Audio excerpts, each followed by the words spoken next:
फक्त आता अंमलबजावणी बाकी आहे, तरी देखील तुम्ही खुर्चीत बसणार नाहीत म्हणून म्हटलंय. परंतु अंमलबजावणी झाल्यानंतर मी कुठल्याही खुर्चीत बसायला तयार आहे. मराठ्यांच्या विकासासाठी राजकारणातल्या खुर्ची पण तुम्ही वेळ काढली तर जाल. खुर्ची नाही आपले हे बसत नाही मी कुठं, त्याचा अर्थ वेगळा आहे. सामान्य घरातून आलेले सामान्य लोकांसाठी काम करायचं, श्रीमंत मध्यमवर्गीय सामान्य सगळ्याच मराठ्यांच्या लेकरात येतात त्याला, परंतु समाजानं तो रूल पाडलेला. त्यामुळं मी आणखीन खुर्चीवर बसलो नाही व्यासपीठाची. नंतर एकदा अंमलबजावणी समाजाला पूर्ण दिल्याच्या नंतर ही आमची सामाजिक खुर्ची, ती नको दादा आम्हाला. मराठा समाजाचा आरक्षणाची अंमलबजावणी आणि आपलं शरीर हे दोन्हीचा ताळमेळ आपण राखावा असं मराठा समाजाची मागणी काय सांगाल? त्याबद्दल मी प्रामाणिक मनानं सांगतो की खरंच शरीर साथ देत नाही, समाजाला माहिती आहे, सगळ्या डॉक्टरांना पण माहिती. तर एवढ्याच वेळेस मी मायबाप समाजाला ज्यांना मानलंय त्यांच्या शब्दाच्या पुढे मी कधीच गेलो नाही, फक्त एवढ्याच वेळेस चालतो. समाजाचा शब्द मी एवढ्याच वेळेस मोडतोय याच्यासाठी की मी पण त्यांच्याच लेकरासाठी उपोषण करतोय. पण मला असं वाटतं ही अंमलबजावणी झाली करोडो लेकरांचं कल्याण होणार आहे म्हणून शब्द ऐकत नाही. याचा अर्थ असा की त्यांच्या शब्दाच्या पुढे जातोय असं नाहीये, परंतु त्यांच्याच लेकरासाठी त्यांचा शब्द ऐकत नाही की जो शब्द आहे की तुम्ही आम्हाला उपोषण करू नये. मी मात्र एवढे वेळेस करणारे जसं सोशल मीडियातून वेगवेगळ्या चालेल माहिती नाही, परंतु आपला मराठा युवकांना काय संदेश असेल?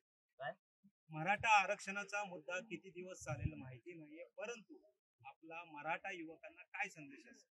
आता किती दिवस काय चालू, 57 लाख नोंदी सापडल्यात. परिवाराला जरी 5-5 बी दिले 100 सापडायला लागले एका नोंदीवर. मराठा युवकांना काय संदेश? तेच सांगायलो ना. जर 5-5 मिळाले तरी 2 करोड मराठा आरक्षणात दिले. सगळ्या सोयऱ्यांचा कायद्याच्या आधी सूचना निघाली राजपत्रित, त्याची आता कायद्यात रूपांतर होणार आहे, अंमलबजावणी होणार आहे. त्यामुळे आरक्षणाचा विषय संपणार आहे. फक्त मराठा बांधवांना एकच संदेश आहे, लेकरांना आता मराठ्यांच्या आता शिकून मोठे व्हा, अधिकारी बना, आम्हाला तुम्हाला त्या आरक्षणातून. आता काही सरकारी नोकऱ्या वगैरे यांच्या जाहिराती सुटलेल्या आहेत, मग आता त्याचा लाभ मराठी तरुणांना, सुशिक्षित तरुणांना मिळणार नाही. मग त्याच्यासाठी काय आपण पावले उचलू? मी सांगितलेलं आहे पाठीमागच्या 1 महिन्यापूर्वी सरकारला की जोपर्यंत मराठ्यांना आरक्षण मिळत नाही तोपर्यंत कुठली भरती करू नका. जर केली तर जागा रिक्त ठेवा, कारण दुसऱ्याच्याही लेकराचं आमच्या वाटोळ करायची इच्छा नाही. तर त्यांनी खूप शब्द दिलेला आहे, बघूयात काय करते. त्यांना 10 तारखेला बसलेलो. सोशल मीडियातून तुमच्या विरुद्ध असं लिखाण लिहिलं जातं, हे नेमकी कोण करत आहे? जसं तुम्ही म्हटलं भाषणामध्ये अनेक लोकांची मला फोन येत आहे, मंत्र्यांची फोन, नेमकी ती लोक कोण आहेत?